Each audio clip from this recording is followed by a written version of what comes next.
कि एक लफ्ज़ के कोई मानी है, जैसे अरब है तो अरब के क्या मानी है,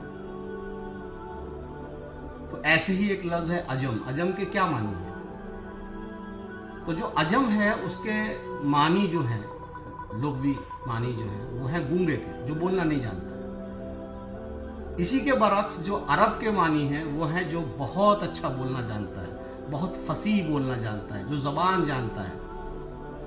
देखिए कि ऐसा था कि जब हुज़ूर अकरम सल्लल्लाहु अलैहि वसल्लम के दुनिया में तशरीफ़ लाने से पहले, कुरान नाजिल होने से पहले, तो देखिए अल्लाह की शान देखिए कि अल्लाह ताला ने पहले इनको ऐसी ज़बान अता की, ऐसी ज़बान अता की कि पूरी दुनिया को इन्होंने गूंगा बना के रख दिया। ये अरबी जो थे वो किसी को गर्दानते नहीं थे,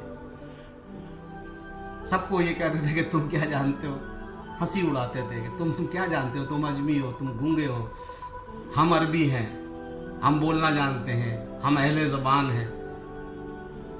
मगरूर थे ये लोग। अल्लाह की शान देखिए, फिर अल्लाह ताला ने जब कुरान नाजिल फरमाया, और कुरान नाजिल फरमाने के बाद कुरान में एक आयत नाजिल फरमाई जिसका मफहूम था कि ले आओ ऐसी एक आयत अगर तुम ज़बान वाले हो।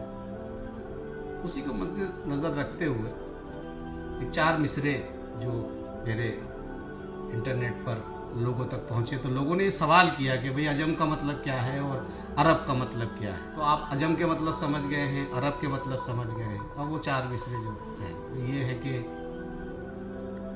मगरूर हुए जो भी मलक हों के बशर हों।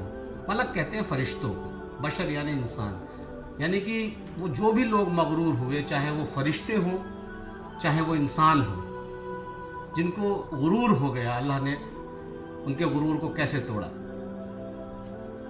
मगरूर हुए जो भी मलक हों के बशर हों, उन सब के तकब्बुर के अलम तोड़ दिए।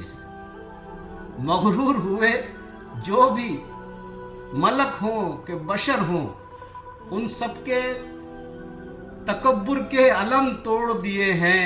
जो सबको अजम कहते थे, उन अहले अरब के कुरान की एक आयत ने भरम तोड़ दिए हैं। कुरान की एक आयत ने भरम तोड़ दिए हैं। अल्लाह हू अकबर।